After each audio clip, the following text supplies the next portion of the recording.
Vijay bro. Bro pizza படத்துக்கு அப்புறம் வரிசையா 3, 4, 5, 6, 7 படம்லாம் வருஷத்துக்கு பண்ணியிருக்கீங்க.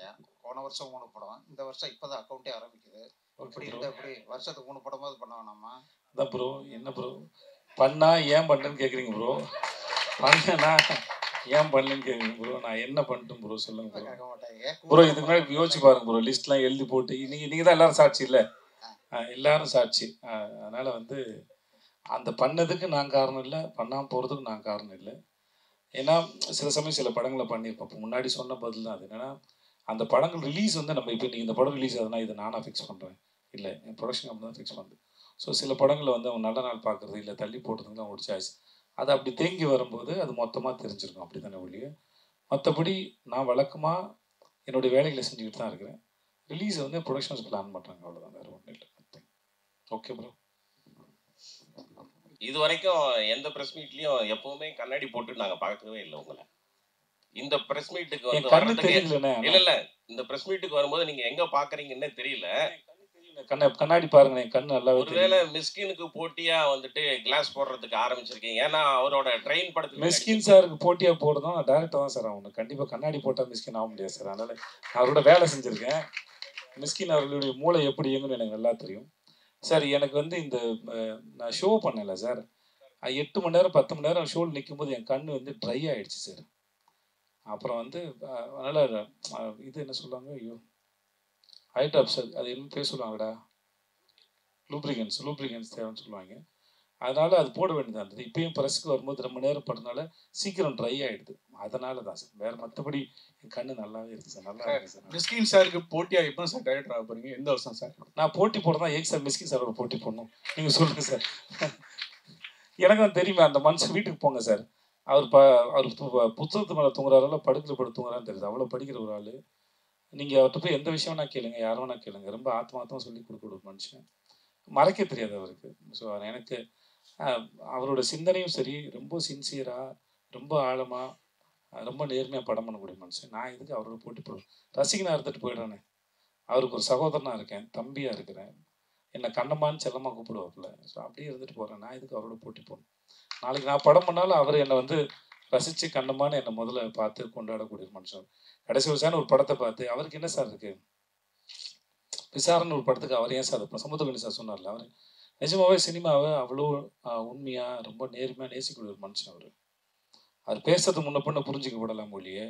அவர்கிட்ட அந்த மாதிரியான எந்த விதமான யாரையும் இறக்கி பேசணுங்கிற எண்ணமே இருக்காது. ஏன்னா தன்னுடைய படம் இப்போ இங்கே வரோம், இன்றைக்கி உட்காந்து பேசணும்னா என்னென்னா, எங்களுடைய படம் ரிலீஸ் ஆகுது, நீங்கள் தான் எங்களுடைய படத்தை கொண்டு போய் மக்கள்கிட்ட கொண்டு போய் சேர்க்க முடியும்.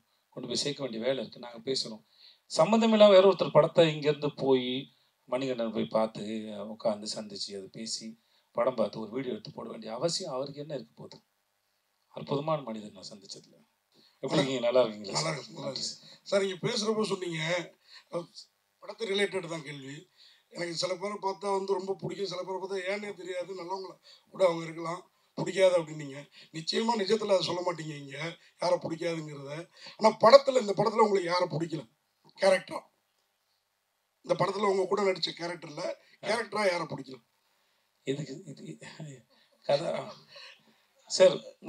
இப்போ நான் ஒரு கவிதை சொன்னேன் சார், ரூமியோ அவர்களுடைய கவிதை சொன்ன மாதிரி. அதாவது suppose if there is no villain, ஹீரோவுக்கு ஹீரோ யாருன்னு தெரியாது சார். அதனால் வந்து அவரை பிடிக்கலாம் எப்படி சொல்கிறதுனா, அவினாஷியோ நம்ம ரொமான்டிக் வில்லனையோ எப்படி பிடிக்கலன்னு எப்படி சொல்கிறது? அதனால் வந்து அவர்கள் இருக்கிறது தான் கதையை நகர்த்திட்டு போகுது. நம்ம வாழ்க்கையில் அதானே சார், பிரச்சனைகள் தானே சார் வாழ்க்கை நகர்த்துது. அதுக்கு ஸோ அதனால் பிடிக்கலன்னு அப்படி யாரும் இல்லை சார்.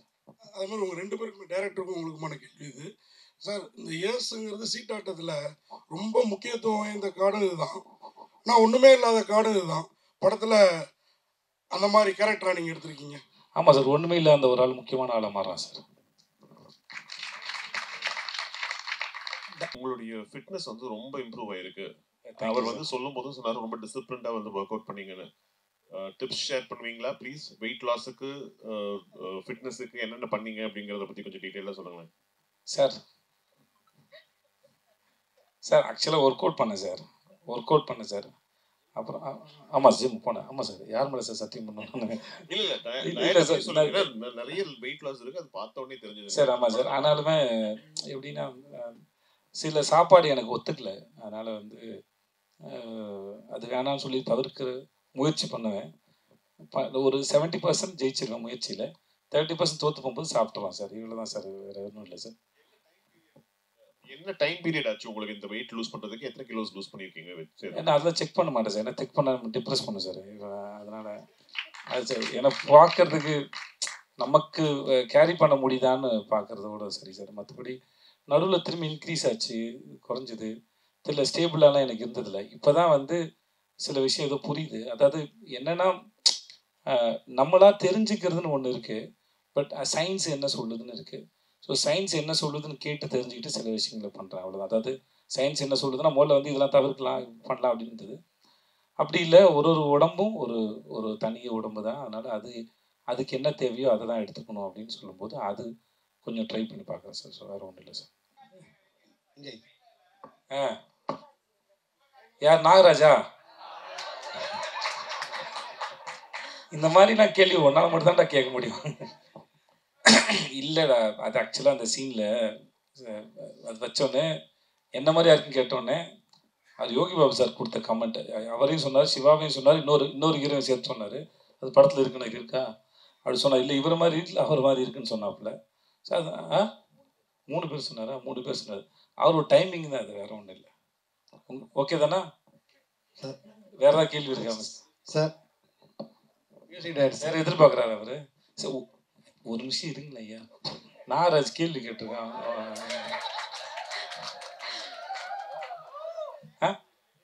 அப்புறம் யோசிச்சுட்டு வரியா? Okay. Besides the film, did you guys explore Malaysia, and how is it? And also, what are your other travel destinations? Do you get time with your busy schedule? Do you go to some countries when you take out time for your vacations? Mr. Vijay, yes. Malaysia ரொம்ப அழகான நாடுங்க, ரொம்ப அழகான நாடு. நாங்கள் ஈப்போன்னு ஒரு இடத்துல போய் இறங்கினோம். அந்த இது ரிட்டையர்மெண்ட் சிட்டி மாதிரி இருந்தது, ரொம்ப அமைதியாக இருந்தது.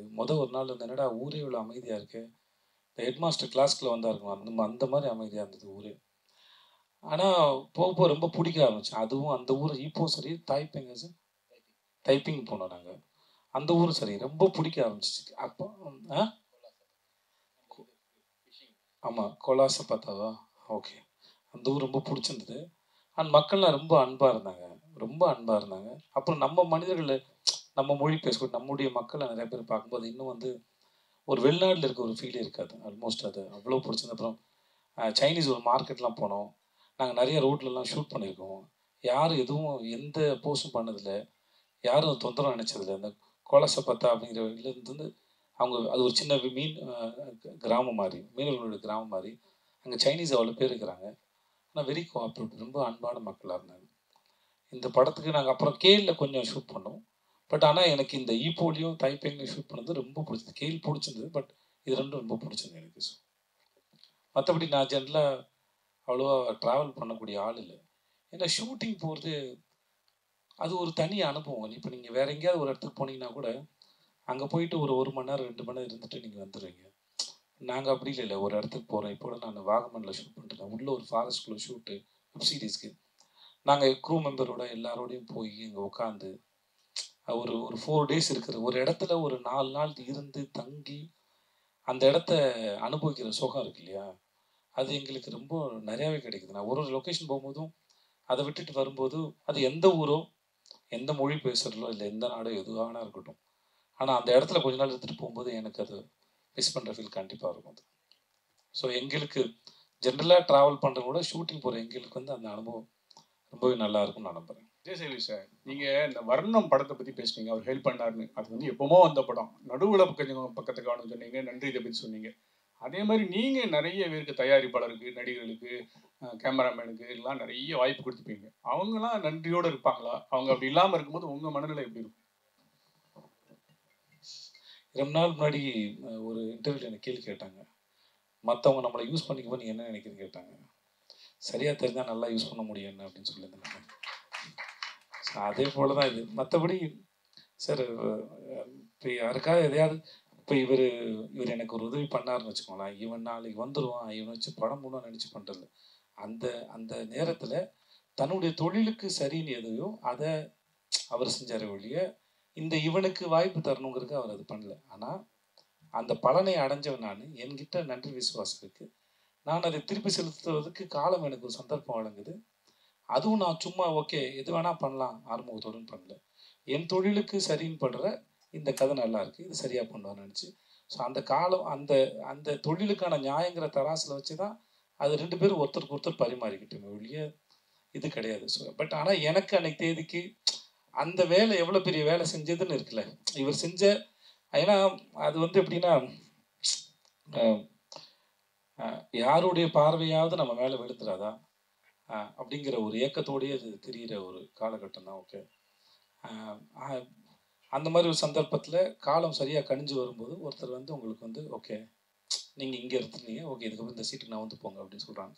அந்த நிகழ்வு என் வாழ்க்கையில் இவருக்கு சாதாரணமாக இருக்கலாம். நம்மளும் இப்போ நீங்களோ நானோ இங்கே இருக்க எல்லாருமே வந்து சாதாரணமாக வரும்போது நம்ம யாருக்கோ ஒருத்தருக்கு ஒரு சின்னதாக ஒரு வேலை செஞ்சுருப்போம். அது அவர்கள் வாழ்க்கையில் என்ன பண்ணுது, மெய்யழகன் படத்தோட கதையை போல தான். அரவிந்த் சாமி சாரோட ஃபேமிலி ஒரு சைக்கிளை கொடுத்துட்டு போனதில் ஒரு குடும்பம் வந்து எவ்வளோ பெருசாக தாட்டுக்கு கட்டத்தில் நவந்து போச்சுங்கிறது இல்லையா.